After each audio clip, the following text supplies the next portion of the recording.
नमस्कार, मैं डॉक्टर रजनीश कुमार बारहट, सहायक आचार्य संस्कृत, राजकीय महाविद्यालय के यूट्यूब चैनल पर सभी छात्रों का स्वागत करता हूं।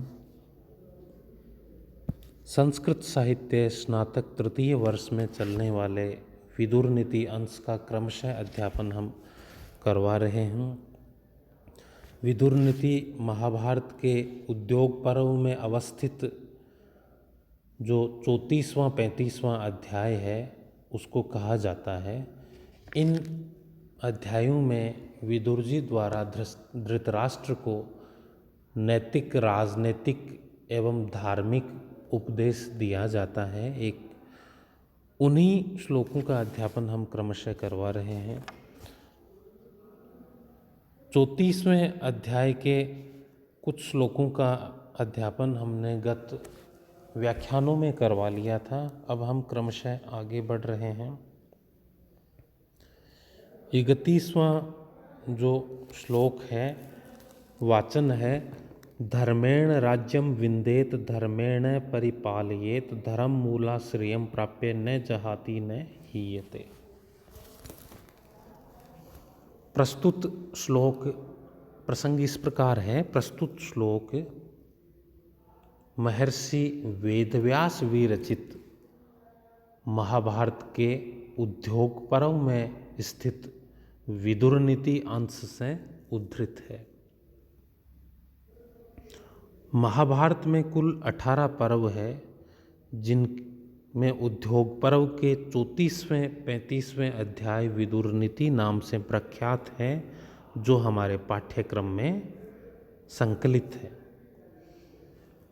विदुर नीति के 34वें अध्याय में विदुर जी धृतराष्ट्र को श्रेष्ठ राजाओं और बुरे राजाओं के आचरण, चरित्र और व्यवहार का वर्णन करते हुए कहते हैं। उसी क्रम में 31वां श्लोक है, धर्मेण राज्यम विंदेत। धर्म से राज्य को प्राप्त करना चाहिए। धर्मेण परिपालयेत, और धर्म से ही परिपालयेत यानी उसकी रक्षा करनी चाहिए या पालन करना चाहिए। प्रथम तो धर्म से राज्य को प्राप्त करना और धर्मपूर्वक ही उसका पालन करना। धर्म मूलाम श्रियम प्राप्य, क्योंकि धर्म मूलाम श्रियम प्राप्य, धर्म जिसके मूल में हो, ऐसी राज्य लक्ष्मी को प्राप्त करके न जहाति न हीयते, न ही तो उसे छोड़ा जाता है और न ही वह स्वयं छूटती है। अर्थात धर्म पूर्वक प्राप्त की गई राज्य लक्ष्मी ना स्वयं छूटती है, ना उसको छोड़ा जाता है। यदि हम इसके विपरीत करें तो जो अधर्म पूर्वक की प्राप्त की गई जो राज्य लक्ष्मी है, या तो उसको छोड़ना पड़ता है या वह स्वयं छूट जाती है। अतः एक श्रेष्ठ राजा को धर्म से ही राज्य प्राप्त करना चाहिए और धर्म से ही उसका पालन करना चाहिए। श्लोक में अनुष्टुप छंद है। लक्षण श्लोके षष्ठम गुरुर्गेयम सर्वत्र लघु पंचमम द्विचतुष्पादयोर्ह्रस्वम सप्तमम दीर्घ मन्ययो। प्रत्येक चरण में 8 वर्ण होते हैं। आगे 32वां श्लोक है, वाचन है, अप्युन्मत्तात प्रलप्तो बालाच्च परिजल्पतः सर्वतः सारम आदद्यात् अस्मभ्य इव कांचनम। महत्वपूर्ण श्लोक है। विदुर जी प्रत्येक स्थिति से श्रेष्ठ बातों को ग्रहण करने का संदेश इस श्लोक में दे रहे हैं। अपि उन्मत्तात, उन्मत्त कहते हैं पागल को। पागल से भी प्रलप्तो, अनर्गल बोलने वाले से भी, बालाच्च और बच्चे से भी, परिजल्पतः अत्यधिक बातूनी से, सर्वतः इन सभी से, सारम आदद्यात, सारम यानी सार की बात को, आदद्यात ग्रहण करना चाहिए। अस्मभ्य इव कांचनम, अस्मभ्य कहते पत्थर को, पत्थरों से, इव कांचनम जिस प्रकार सोने को ग्रहण किया जाता है उसी प्रकार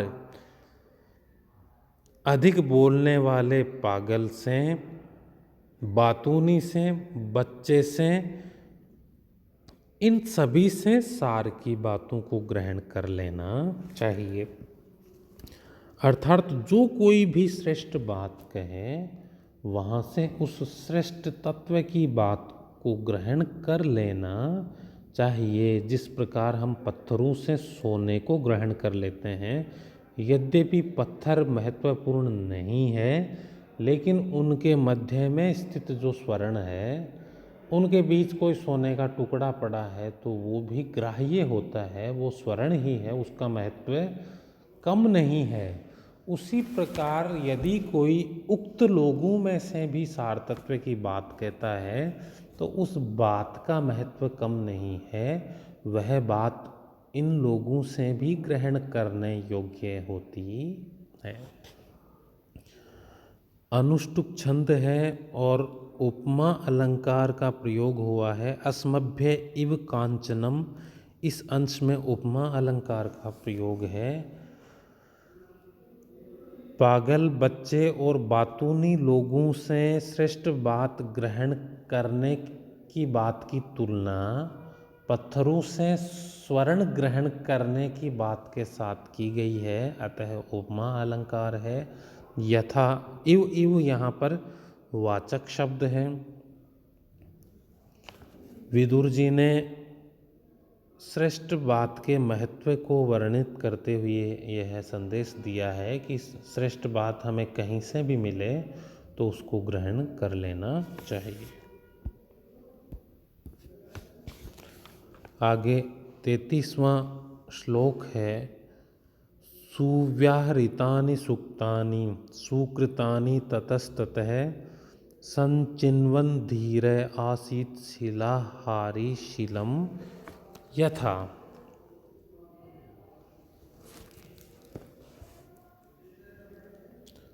यथा शिलाहारी,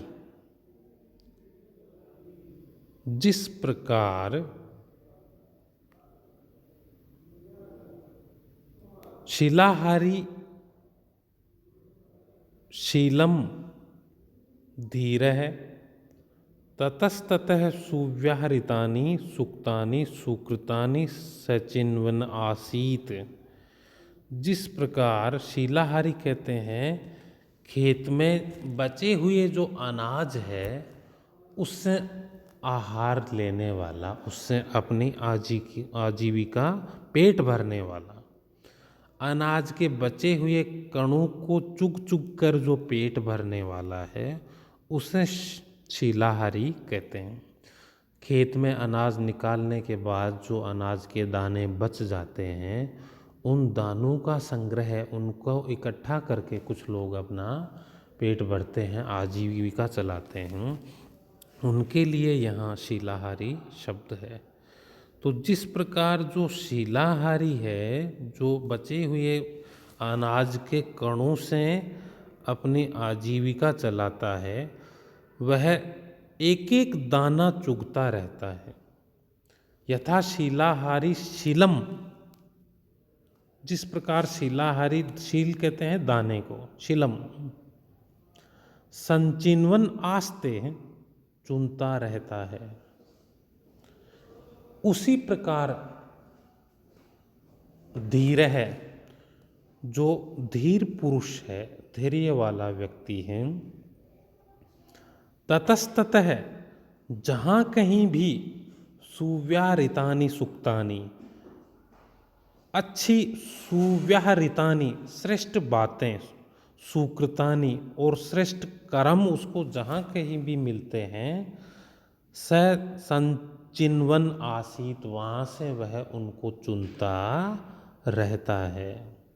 तो जिस प्रकार अनाज के बचे हुए कणों से आजीविका चलाने वाला शिलाहारी एक एक दाना चुगकर अपनी आजीविका को चलाता है, उसी प्रकार धैर्य युक्त जो पुरुष है उसको यत्र तत्र कहीं भी श्रेष्ठ बात अथवा श्रेष्ठ कर्म यदि उसको प्रतीत होता है, दिखाई देता है, तो वहाँ से वह उनका चुनाव कर लेता है। तो एक श्रेष्ठ व्यक्ति को जहाँ भी उसको अच्छाई दिखाई दे वहाँ उसको ग्रहण कर लेना चाहिए। यहाँ पर भी अनुष्टुप छंद है और उपमा अलंकार है। एक धैर्यशाली व्यक्ति की तुलना शीलाहारी से की गई है। जिस प्रकार शीलाहारी व्यक्ति कण कण से अपनी आजीविका कण कण चुनकर अपनी आजीविका चलाता है, उसी प्रकार धैर्यशाली व्यक्ति भी अच्छाई और अच्छे कर्मों को कण कण की भांति वो चुन लेता है और अपने व्यक्तित्व का निर्माण करता है। इन दोनों का वर्णन होने से यहाँ उपमा अलंकार है। यथा है वह वाचक शब्द है। साधर्म्य के कारण दो वस्तुओं में तुलना होने पर उपमा अलंकार होता है। इन पठित श्लोकों में भी